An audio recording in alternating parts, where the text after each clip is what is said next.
Halo teman-teman, salam sehat selalu untuk kita semua, salam sejahtera.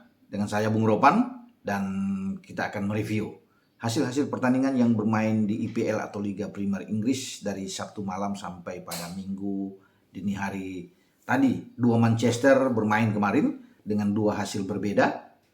Manchester United di kandang sendiri di Theatre of Dream mereka, tidak menakutkan lagi di Old Trafford ketika Fulham mempermalukan mereka dengan kekalahan 1-2. Sementara bagi Manchester City, mereka bisa menang walaupun agak susah payah atau harus bekerja keras bagi tim asuhan Pep Guardiola ini ketika mereka datang ke Stadion Vitality, markasnya Bournemouth.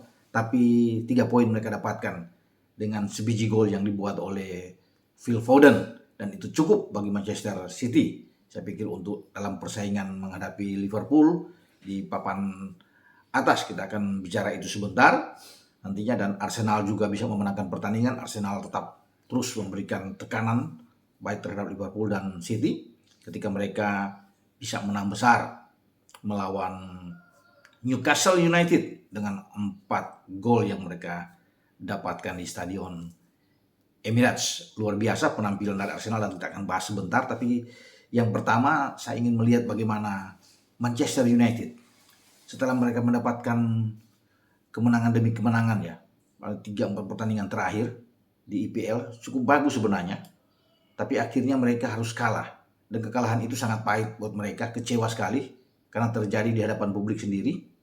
Dan ini menjadi kekalahan pertama bagi tim asuhan Erik ten Hag di 2024. Karena terakhir kali mereka kalah dari Nottingham Forest pada 31 Desember yang lalu tuh dengan 2-1. Dan kalau bicara secara keseluruhan, mungkin dari 6 pertandingan di semua kompetisi yang mereka ikuti, mereka tidak kalah sebelum mereka tumbang dari Fulham. Dan ini kemenangan tandang pertama yang didapat oleh Fulham, tim yang dilatih oleh Marco Silva ini. Jadi mereka sangat bersyukur ya menyambut kemenangan ini dengan sangat baik.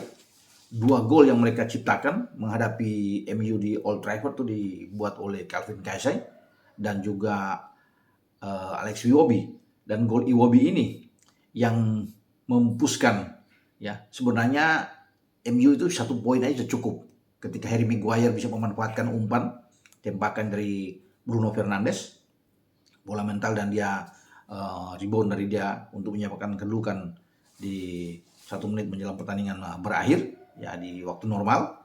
Tetapi dalam masa injury time yang sampai 7 menit itu dimanfaatkan oleh Alex Iwobi dengan sangat baik, kepercayaan diri yang sangat tinggi, mengontrol bola, dan dia melepaskan tembakan kaki kanan tidak mampu atau memperdayai kiper Andre Onana. Padahal Onana sendiri tampil oke ya, banyak tekanan-tekanan, kesempatan-kesempatan, peluang yang dibuat oleh Fulham selalu dimentahkan oleh Onana. Tapi kali ini dia harus menyerah dengan gol yang diciptakan oleh Iwobi ya di masa injury time ini. Dan saya pikir bagi MU ini agak menyulitkan mereka untuk bisa menerobos masuk 4 besar. Sekarang mereka sudah mendapatkan 10 kekalahan ya, dari 26 pertandingan. Bagi MU ini dengan 14 kemenangan ada 2 imbang yang mereka dapatkan. Nah, agak buruk, agak jelek buat mereka dalam hal presentasi selisih gol mereka. Memasukkan 36, kemasukan 36. Berarti tidak ada plus sama sekali alias 0. Jadi kalau dilihat dengan 6 tim teratas, mereka yang paling buruk dalam hal ini karena semua plus, mereka 0. Apalagi sudah memasuki 26 pekan, mereka kebobolan 36. Tentunya ada yang tidak beres di lini belakang mereka. Dan kalau melihat melawan Fulham juga, bagaimana Ten Hag memang tidak ada Luke Shaw di sana, Lindelof yang bermain ada di kiri, Dalot yang ada di kanan. Ada 1 tembakan Dalot yang mengena tiang ya dalam pertandingan ini, juga dibalas dengan tembakan yang kena tiang dari Muniz dari Fulham. Tapi kalau kita mencermati lini belakang itu ada Maguire dan Varane di samping Onana dan Aubameyang. Jadi ada 4 flat bermain di belakang. Maino dan Casemiro bermain di gelandang yang lebih bertahan di double pivot sebelum Casemiro ditarik keluar. Sementara tanpa Højlund, striker mereka yang haus gol, yang bisa mencetak selalu gol di 6 pertandingan terakhir ya, mengalami cedera dan dia tidak bermain. Memang ini menjadi masalah, sehingga Rashford mengisi posisi depan dibantu oleh pemain yang baru dimainkan, Forson di sana ya, kemudian ada Garnacho di kiri, Bruno Fernandes bermain di belakang Rashford. Ini komposisi skema yang dimainkan dengan 4-2-3-1 dari Erik ten Hag ya. Tapi tidak membuahkan hasil apapun, tidak sesuai dengan apa yang diharapkan dari Erik ten Hag. Memang dia coba di babak kedua untuk bisa memasukkan Eriksen, ada Anthony yang dimainkan di babak kedua, ada Diallo juga ikut dimainkan, ada Scott McTominay juga dimainkan di babak kedua. Pergantian ini ya ingin untuk bisa mengubah keadaan, tapi ternyata tidak, bahkan mereka harus kalah. Ya sangat kecewa di kandang sendiri, apalagi pada tanggal 3 Maret mendatang mereka akan terlibat dalam duel seru Derby Manchester melawan Manchester City, dan pertandingan ini akan bermain di Etihad. Ini agak sulit buat mereka kalau melihat dalam pertandingan ini mereka tidak mampu berbuat banyak, walaupun sebenarnya kalau dari semua aspek statistik ya MU bisa melepaskan 21 tembakan, cukup banyak dengan 9 on target, tapi hanya 1 gol yang mereka dapatkan berbanding dengan 17 tembakan yang dibuat oleh Fulham, dan Fulham bisa mendapatkan 5 on target. Penguasaan bola yang tinggi dilakukan oleh Marcus Rashford dan kawan-kawan, 57%. Ya, mereka bisa menguasai ball position berbanding 43% dari Fulham. Tetapi itulah sepak bola. Akhirnya mereka harus bisa menelan kekalahan ke-10 pada musim ini dan menyulitkan. Mereka tertinggal 8 poin di belakang Aston Villa yang berada di zona Champions. Jadi kalau mereka ingin masuk ke zona Champions, ini agak berat. Bahkan memungkinkan mereka untuk tertinggal 6 poin dari Tottenham Hotspur yang berada di peringkat kelima. Ya, kalau Hotspur bisa menang nantinya ada 6 poin.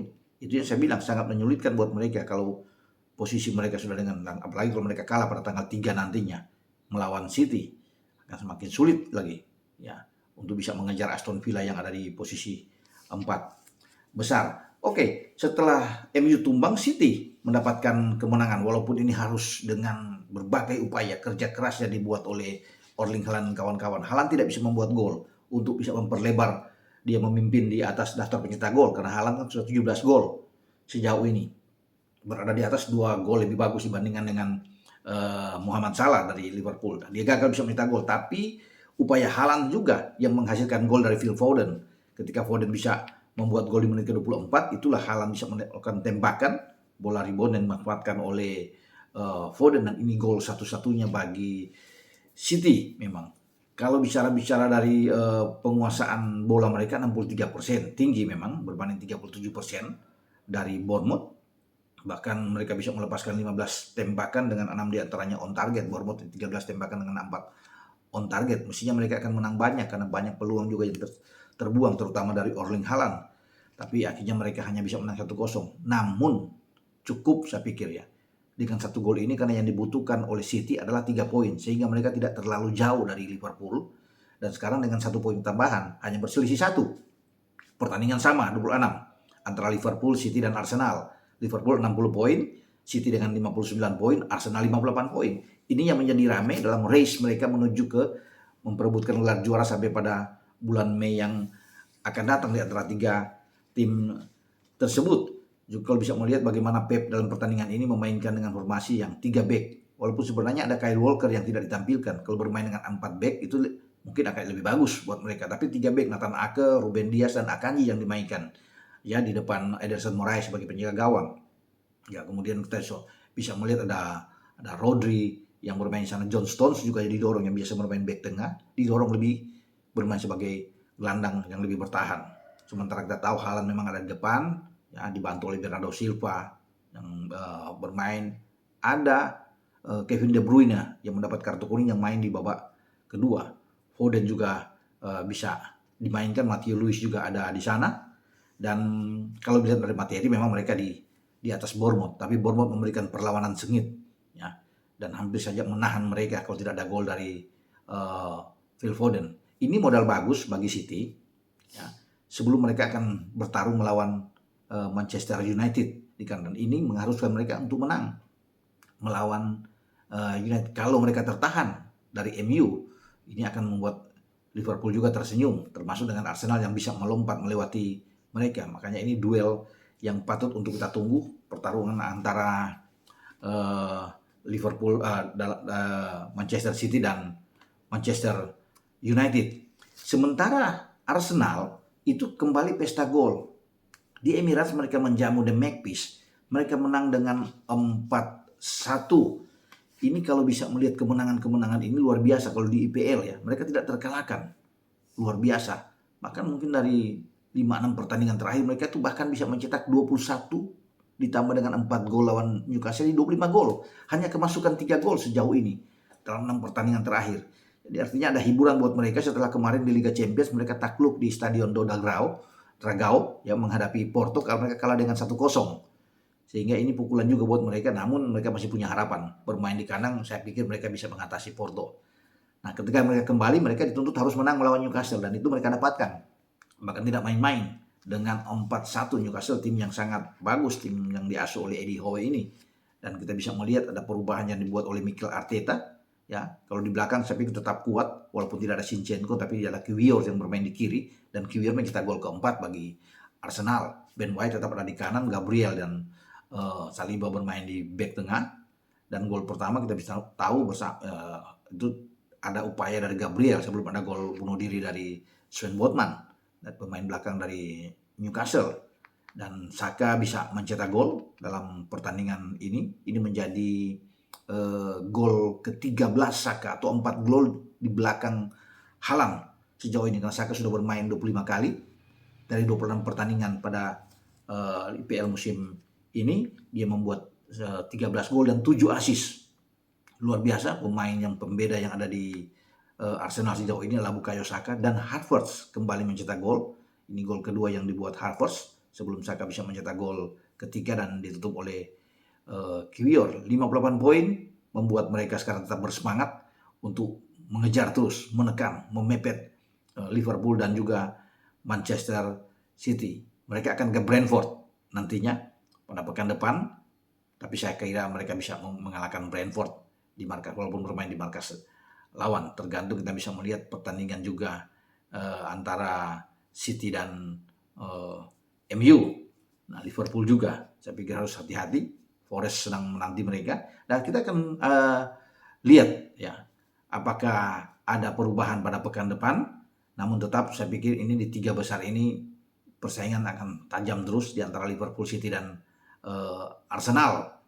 Oke, sampai di sini saya berbicara dengan review pertandingan demi pertandingan yang berlangsung, di mana MU keok di kandang mereka, City bisa menang walaupun dengan harus kerja keras 1-0, dan Arsenal pesta gol kembali ya di Emirates. Dan kalau bicara kembali dengan Arsenal ini ya wajar lah mereka bisa berpesta gol karena mereka bisa melepaskan 18 tembakan, 8 diantaranya on target ya, dengan 56% penguasaan bola. Memang sangat tinggi. Oke, dengan saya Bung Ropan. Ciao.